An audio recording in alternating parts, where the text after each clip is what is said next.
Hello guys, this is Swati. आज मैं बात करने वाली हूँ नेटफ्लिक्स पर अवेलेबल एक ऐसी सीरीज़ की जो आपको शेक्सपियरियन रोमांटिक ट्रेजेडी का एक्सपीरियंस देगी, लेकिन उसे बेस्ट पॉसिबल मॉडर्न टच के साथ बनाया गया है। And this series is one day, जिसमें आपको 14 एपिसोड्स देखने होंगे। डरिएगा नहीं, इनके एपिसोड का जो रन टाइम है वो कम ही है, 30 मिनट का एक एपिसोड है और ऐसे ऑन एन एवरेज सबका रन टाइम चलता है। यहाँ पर गोर और वायलेंस बिल्कुल भी नहीं है, प्रोफैनिटी माइल्ड ही रहेगी। जो सबसे ज़्यादा है वो है adult scenes, and because of that I would not recommend this series for teenagers और चिल्ड्रेन, ओनली फॉर अडल्ट्स।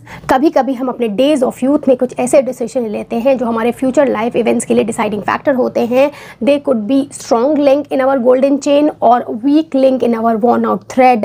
वो डिसाइड करते हैं कि हमारी लाइफ एक हैप्पी सॉन्ग होगी या फिर एक ट्रैजिक सैड सॉन्ग की तरह एंड होगी।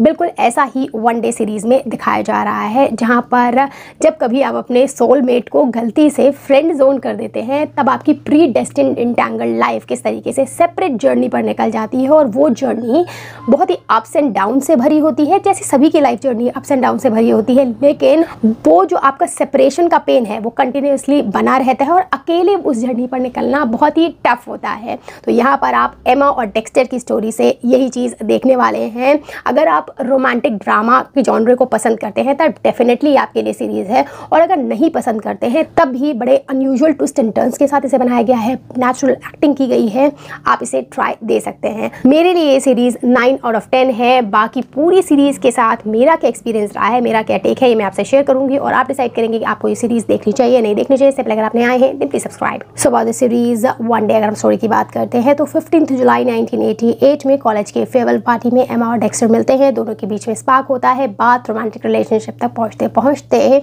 फ्रेंडशिप में बदल जाती है। एमा एक सोशलिस्ट लिबरल विचारधारा रखती है, फ्यूचर को लेकर उसके बहुत बड़े सपने हैं, वो समाज को बदलना चाहती है, बहुत बड़े बड़े काम करना चाहती है। जबकि दूसरी तरफ डेक्स्टर बहुत ही अमीर लड़का है और फिलहाल तो उसका शॉर्ट टर्म गोल है कि इस कॉलेज के बाद वो अभी छुट्टियों में फ्रांस जाना चाहता है। फ्यूचर को लेकर उसने कोई प्लान्स नहीं बनाए हैं। फिलहाल ये दोनों दोस्त बन गए हैं और अपने अपने लाइफ पाथ पर निकल जाते हैं।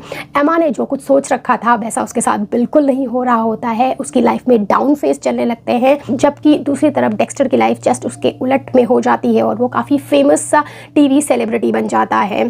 फिलहाल हर साल की 15 जुलाई को ये मिलते हैं और अपनी लाइफ में होने वाले केओस को शेयर करते हैं। इसी बीच उनकी लाइफ में बहुत सारे लोग आते हैं, पैचअप होता है, ब्रेकअप होता है, कुछ लोग तो शादी भी कर लेते हैं, उनका डिवोर्स भी हो जाता है। फाइनली 2007 पे आकर इन्हें एक होने का मौका मिलता है, but definitely there was some fault in their stars कि इन्हें एक होकर भी एक साथ रहने का मौका नहीं मिलता है। आप ये सीरीज़ देखकर समझ पाएंगे कि मेरे कहने का क्या मतलब है, but for those people who are bit sensitive, उनके लिए मैं बता दूँ कि आप थोड़ा ज़्यादा रोने के लिए तैयार हो जाइएगा।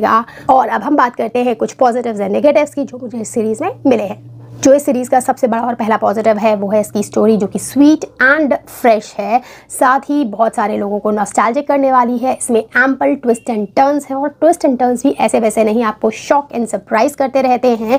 दो इसकी कहानी क्लासिक रोमियो जूलियट की कहानी से मिलती जुलती आपको लगेगी, स्टिल इसका जो स्क्रीन प्ले है वो बहुत ही अनप्रेडिक्टेबल है। आगे क्या कुछ होने वाला है आप गेस करते रहते हैं, जिसकी वजह से आप कहानी से कनेक्टेड हो जाते हैं, and most of the time जो आप गेस करते हैं वो नहीं होता है। जो सेकंड बहुत बड़ा पॉजिटिव इस सीरीज़ का है वो है रेंज ऑफ इमोशंस, बहुत अच्छे से एक्सप्लोर किया गया है। चाहे वो डेक्स्टर और एमा का एक दूसरे के प्रति जो रिलेशनशिप है उसमें इमोशंस हो, या फिर जो सपोर्टिंग कैरेक्टर्स हैं वो एक दूसरे के साथ जिस तरीके की रिलेशनशिप डायनेमिक्स में हैं उसमें जो इमोशन है वो बहुत क्लियरली हमें दिखाए गए हैं।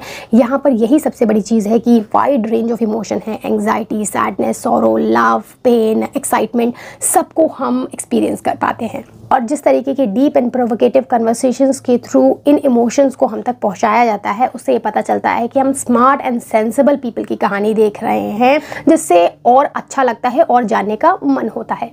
Third positive, last but not the least, बेहतरीन acting by Ambika Maur and लियो वुडाल। इनकी अच्छी एक्टिंग की वजह से हम इस अनयूजुअल कहानी से कनेक्ट हो पाए हैं, जहां एक तरफ अंबिका एमा का रोल कर रही हैं और उन्होंने एक high self esteem, high moral वाली लड़की जिसका अपना एक विजन है फ्यूचर को लेकर, वो वर्ल्ड को बदलना चाहती है, बट बहुत सारी जगह वो कंफ्यूज हो जाती है, उसके डाउन फेज आते हैं, अप्स फेज आते हैं, उसको अंबिका बहुत अच्छे से दिखा पाई हैं। साथ ही जो लियो वुडाल है उनका रोल मुझे काफ़ी टचिंग लगा है, उन्होंने डेक्स्टर को को प्ले किया है और 22 ईयर्स से लेके 40 ईयर्स की जो लाइफ जर्नी है डेक्स्टर की, उसे बहुत अच्छे से वो दिखा पाए हैं, जिसमें वो डिवोर्स के थ्रू जाता है, बहुत सारे डिप्रेशन सौरों के फेज आते हैं, अपनी मदर को भी लूज़ करता है, और ये सारी चीज़ें लियो परफेक्टली दिखा पाए हैं। वो उस कैरेक्टर में उतर गए थे, मुझे उनकी एक्टिंग काफ़ी पसंद आई है।